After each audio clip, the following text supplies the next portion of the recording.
नमस्कार। श्री श्री आनंद मूर्ति जी द्वारा रचित आनंद वचनामृतम खंड चतुर्थ में स्वाध्याय के रूप में आज का हमारा विषय है पराज्ञान के 3 आधार।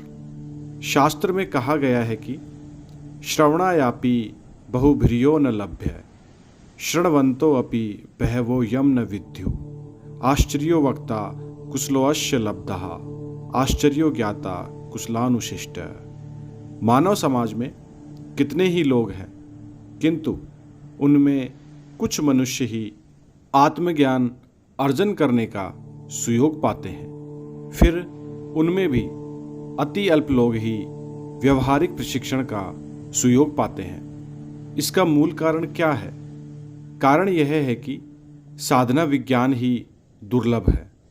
फिर आध्यात्म जिज्ञासुओं की संख्या तो और भी दुर्लभ है। फिर यथार्थ प्रकृत गुरु की संख्या और भी अधिक दुर्लभ है। किंतु हम चाहते हैं कि आध्यात्मिक साधना का अनुशीलन करने का सुयोग सभी पाएं।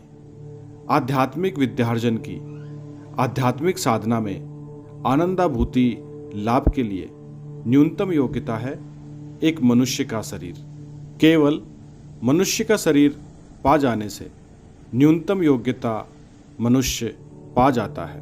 उसकी शिक्षागत कोई योग्यता रहे या ना रहे, कोई सामाजिक प्रतिष्ठा रहे या ना रहे, मनुष्य शरीर पाने से ही वह न्यूनतम योग्यता पा जाएगा।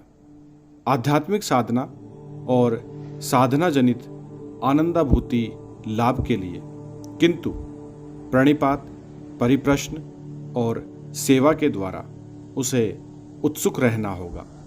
प्रणिपात प्रा नी पत प्लस घिन प्रत्यय करके प्रणिपात शब्द निष्पन्न हुआ है।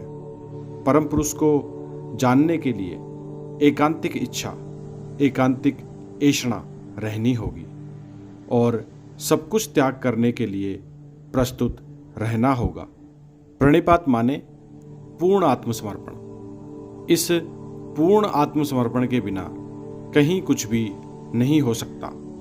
मानव मन की संपूर्ण वृत्तियां हर समय ही जड़ वस्तु की ओर दौड़ती जा रही हैं। ऐसी अवस्था में वह परम पुरुष की ओर आगे बढ़ेगा किस तरह? इसी से जड़ जगत की ओर धावमान वृत्तियों को नियंत्रित कर उन्हें परम पुरुष की ओर चालित करना होगा। इसको ही प्रणिपात कहते हैं। परिप्रश्नेन, परिप्रश्न माने विशेष प्रश्न, प्रश्न माने जिज्ञासा। संस्कृत में परि एक उपसर्ग है और मूल धातु है प्रच। तो वह परिप्रश्न क्या बात है? तुम लोग देखते होंगे मनुष्य कभी कहीं कुछ जानने की स्पृहा लेकर ही प्रश्न करता रहता है।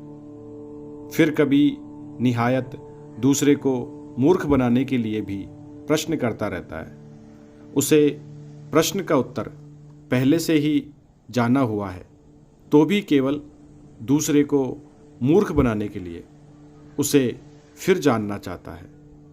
फिर बहुत बार मनुष्य कुछ निरर्थक प्रश्न भी पूछ बैठता है।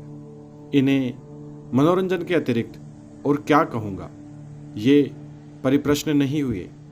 परिप्रश्न का केवल एक ही अर्थ है, इसका उद्देश्य एक ही है और वह है सचमुच ही उत्तर पाने के लिए प्रश्न किया गया और उस उत्तर को वास्तविक जीवन में व्यवहार किया गया।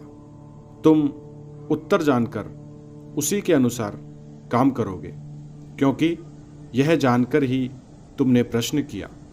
यही है परिप्रश्न। अध्यात्म साधक के सभी प्रश्न ही परिप्रश्न है, साधारण प्रश्न नहीं। सेवया, सेवया के माने सेवा के द्वारा। जब तुमने परम पुरुष से अध्यात्म विज्ञान जानना चाहा, केवल परम पुरुष ही विज्ञान जानते हैं, तब उन्होंने जिस मानवाधार में तुम्हें जो सिखला दिया, उसी मानवाधार को हम गुरु कहते हैं।